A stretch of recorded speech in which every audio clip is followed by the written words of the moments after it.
Speaking about an optimistic and a pessimistic perspective of our future, maybe you could elaborate more on the risks and threats that, in your view, are the most important now and the most challenging to humanity. Of the current threats, I would identify climate change as the most obvious. We're not on track to solving it.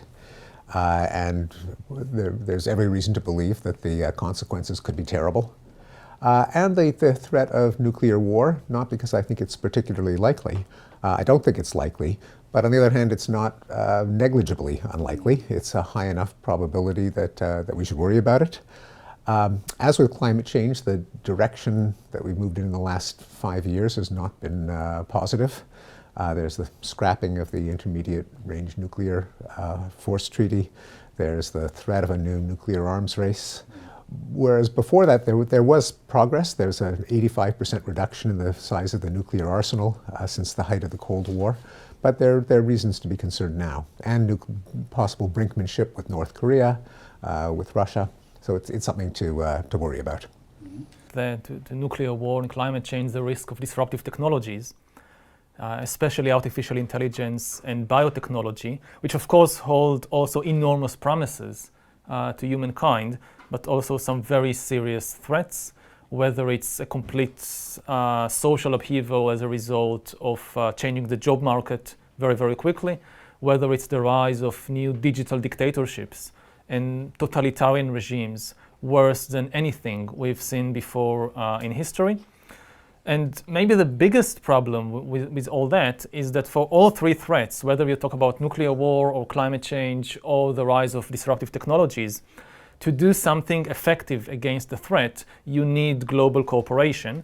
I think it's very obvious that you can't solve climate change just on the level of one country. Similarly, you can't regulate artificial intelligence just on the level of one country because nobody would like to stay behind. If you think about, I don't know, conducting genetic engineering experiments on humans, even if 90% of countries decide not to do it, if you have just one country that does it, the advantages could be so big that everybody will soon copy it because nobody would like to stay behind. So you need global cooperation. And in the last 3 or 4 years, the world is running in the opposite direction of more and more tensions and really the threat of the complete breakdown of the global system, and with nothing to replace it. I mean, there is a lot of criticism in recent years of the old system, and it certainly has its problems, but what really concerns me is that when I listen to the critics, I don't hear any alternative.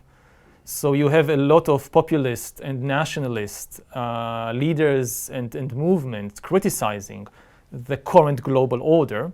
And they have a lot of sometimes good ideas about what to do in their own country, but they don't have any plans for how to manage, how to run the world as a whole. They seem to have a vision of the world as a kind of network of fortresses, and they hope that it will be a network of friendly fortresses, but fortresses are seldom friendly. If you don't have a real global system, there is no way to resolve disputes, whether in trade or whether territorial between countries, and there is certainly no way to confront issues like climate change and like disruptive technology. So this is why I'm now less optimistic than I was, say, 4 or 5 years ago.